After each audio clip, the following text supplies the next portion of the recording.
کل آپ کی خدمت میں عرض کیا کہ خدا نے انسانوں پر 3 طرح کی ولایتوں کو واجب کیا۔ فرمایا انما ولیکم اللہ، میں اللہ تیرا ولی ہوں۔ ہم سب نے کہا لا الہ الا اللہ۔ کہا میرا رسول تیرا ولی ہے، ہم سب نے کہا محمد رسول اللہ۔ اور ہم نے عرض کیا اگر آیت رک جاتی تو ہماری اذانیں بھی رک جاتی۔ آیت رکی نہیں، ایک قدم اور آگے بڑھی اور کہا کہ تیسرا وہ تیرا ولی ہے جو حالت رکوع میں زکوٰۃ دیتا ہوا نظر آ جائے۔ تو ہم سب نے کہا علی اللہ۔ تو یہ کلمہ اپنا بنایا ہوا نہیں ہے، قرآن کا سکھایا ہوا ہے، اللہ کا بتایا ہوا ہے کہ اے بشر، اے انسان، تیرے اوپر 3 ولایتیں واجب ہیں۔ اب وہ شبہات، وہ اعتراضات جو شیعوں پر ہوتے ہیں، سب سے بڑا شبہ کل ہم نے عرض کیا وہ یہ ہے کہ بھئی اگر تیسری کوئی ولایت تھی اور ولایت خاص تھی، کسی خاص افراد کی طرف اشارہ تھا، تو خدا نام بتا دیتا۔ اللہ یہ بتاتا جس طرح کہا میں ولی، میرا رسول ولی، اسی طرح اتنی لمبی چوڑی بات کی ضرورت کیا تھی؟ اللہ نام لا دیتا کہ میں ولی ہوں، میرا رسول ولی ہے اور میرے رسول کے بعد علی ولی ہے۔ لیکن اگر نام بتانا ہوتا تو اللہ نام بتاتا۔ نام نہ بتانا مراد یہ ہے کہ خدا علی کو بتانا نہیں چاہتا، کہ کلی حکم ہے کہ وہ ولی ہیں۔ جس طرح کسی نے بول دیا کہ صرف علی مولا نہیں ہے، ہم سارے مولا ہیں۔ یہ سنا ہوگا آپ نے کہ ہم صرف علی مولا تھوڑی ہیں۔ قرآن کی آیت پڑھی کہ جو اللہ کی راہ میں انفاق کرتے ہیں وہ بھی کیا ہیں؟ مولا ہیں۔ تو ایک مرتبہ سارے مولا ہیں، اس آیت کی معنی ہے، لیکن نبی نے ساروں کا ہاتھ اٹھا کے نہیں بولا تھا۔ نبی نے فرد خاص کا ہاتھ اٹھایا تھا اور کہا تھا من کنت مولا ہو فہذا علی مولا۔ تو خاص فرد کا ہاتھ اٹھایا تھا۔ اسی طرح اللہ نے یہ نہیں کہا کہ جو بھی زکوٰۃ دے وہ ولی ہے۔ زکوٰۃ تو سارے مسلمان دیتے ہیں، فرمایا جو حالت رکوع میں زکوٰۃ دے وہ ولی ہے۔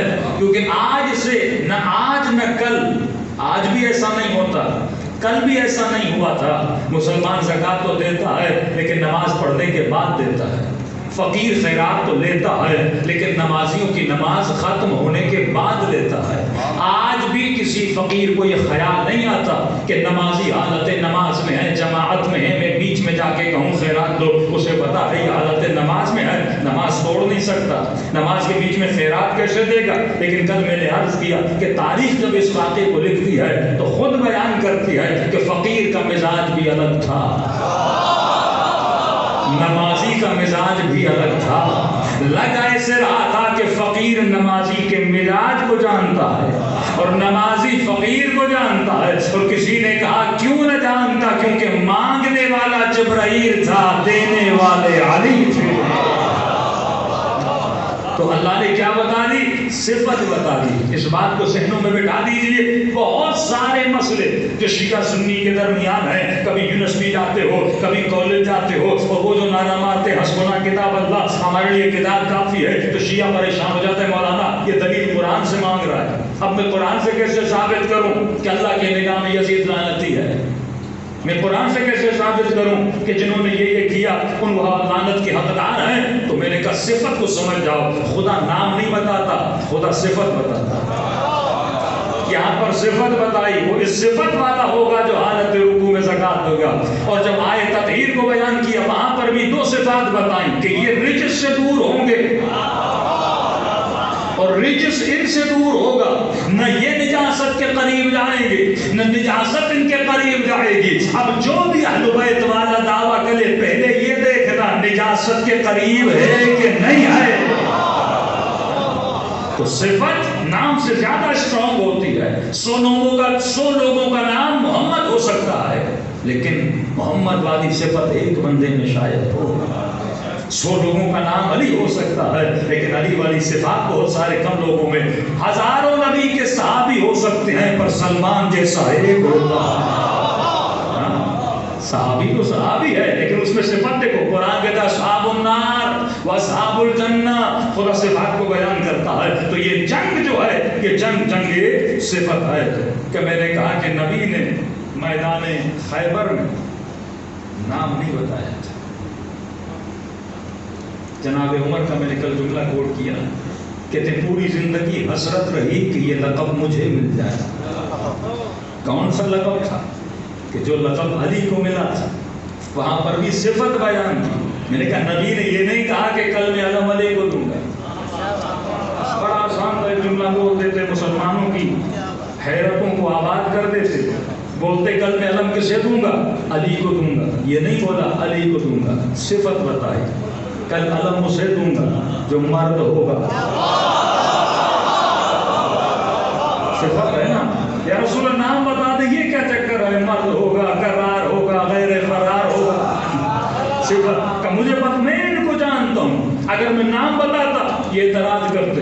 آج تک کسی مفتی نے بھی اعتراض نہیں کیا کہ نبی نے اس کو کیوں نہیں دیا، فلاں کو کیوں نہیں دیا۔ وہ جانتے تھے نبی نے صفت بتا دی تھی، کل اسے دوں گا جو مرد ہوگا، جو قرار ہوگا، جو غیر فرار ہوگا، جو اللہ سے محبت کرتا ہوگا۔ یہ آخری صفت تھی جس کے لیے حسرت کھا رہے تھے جناب عمر کہ یہ صفت مجھے مل جاتی، جو اللہ سے محبت کرتا ہوگا اور اللہ اس سے محبت کرتا ہوگا۔ کسی نے کہا عمر مجھے اتنی حسرت کیوں تھی، یہ صفت مجھے مل جاتی؟ کہ ہم سب اللہ سے محبت کرتے ہیں، پر یہ یقین نہیں وہ بھی کرتا ہے کہ نہیں۔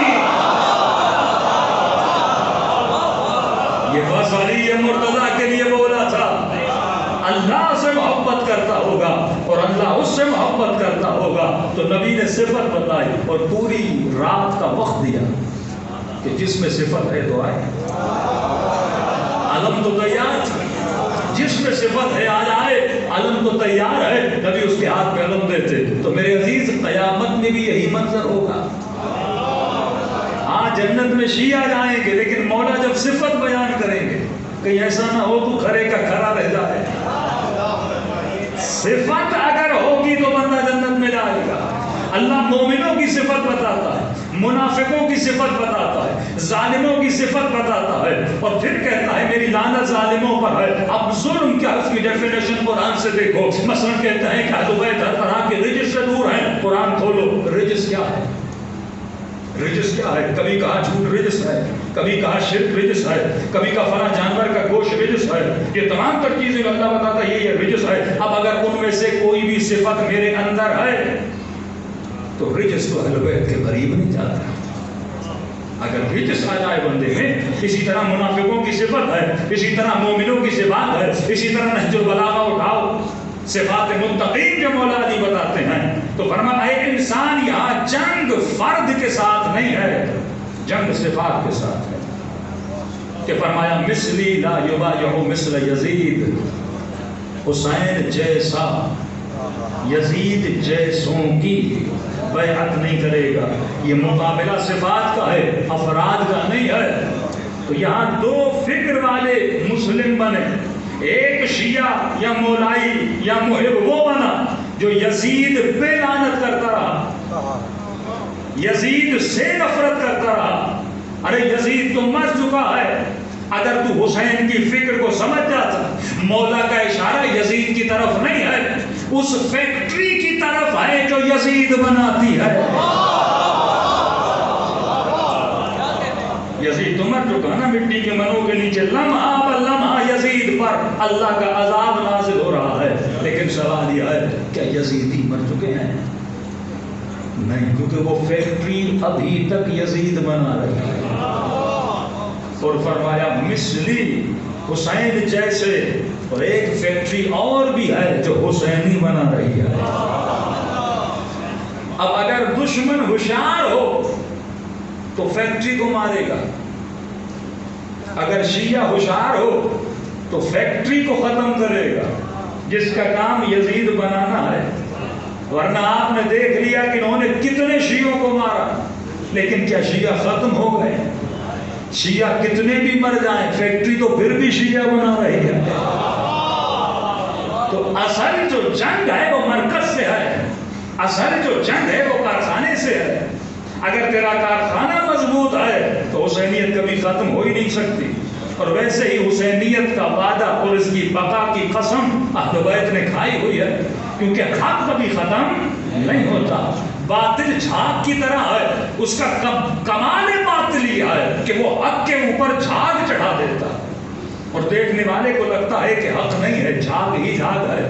لیکن مولا فرماتے ہیں یہ وقت ثابت کرتا ہے، کیونکہ جھاگ فنا کی طرف جاتی ہے، حق بقا کی طرف جاتا ہے. تو ہمیشہ باقی ہے. صلوات پڑھے محمد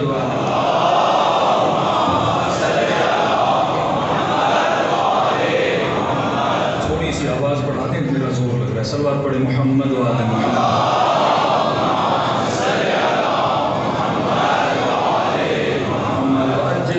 ابھی تو ایک ہے نظریہ، ایک ہے عمل، ایک ہے ولایت نظری، ایک ہے ولایت عملی. تھوڑا سا کم کرتے ہیں، مٹ میں رکھیں. صلوات پڑھے محمد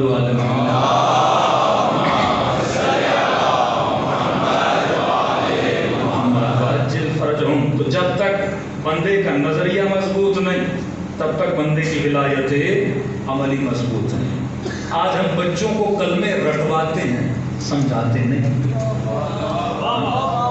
مولوی کے پاس بھیج دیا، بچہ گھر آتا ہے، کیا پوچھنا بیٹا کیا سیکھ کے آئے؟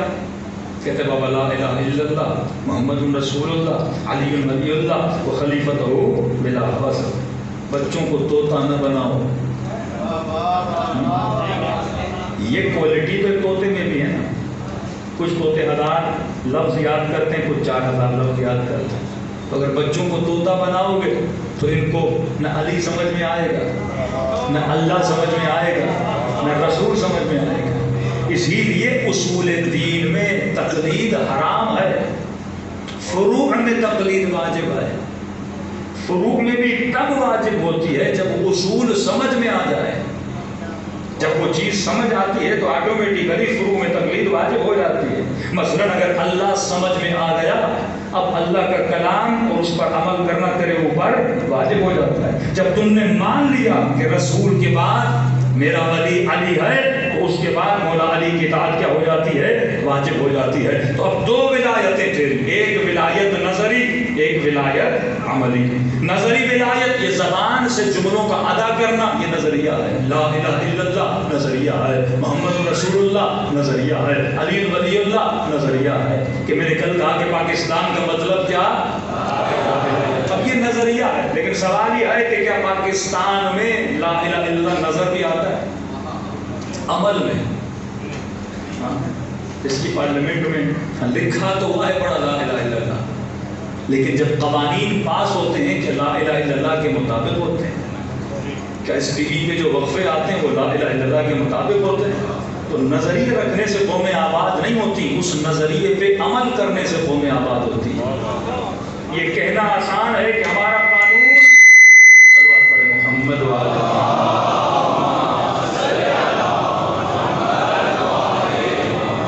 میری گزارش ہوگی لاؤ اس کو شروع میں سیٹ کیا کریں، مجلس بھی ڈسٹرب ہوتی ہے، ذہن بھی ڈائیورٹ ہو جاتے ہیں. بارے دیگر صلوات پڑھے محمد.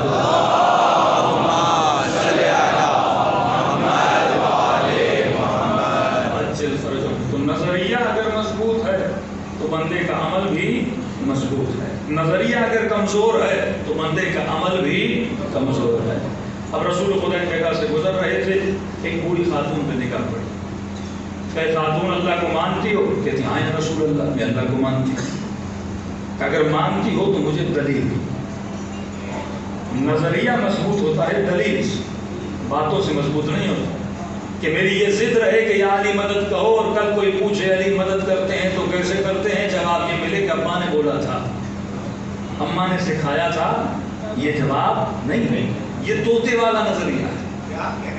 نظریہ وہ مضبوط جس کے لیے بندہ کیا رکھے؟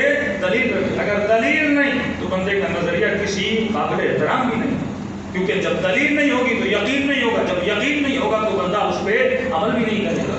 تو رسول نے اس بوڑھی خاتون سے پوچھا ہے خاتون یہ بتا اللہ کو مانتی ہو؟ ہاں یا رسول اللہ. کہ اگر مانتی ہو تو مجھے کوئی دلیل. سارے اصحاب کھڑے ہیں. بوڑھی خاتون نہ میٹرک پاس ہے نہ انٹر پاس ہے، بڑھاپے میں اس نے دین لایا ہے. نبی نے کہا دلیل دے، صرف میرے کہنے پہ نہیں ماننا، خود کو بھی تو مطمئن کر کہ اللہ ہے. اگر میرے کہنے پر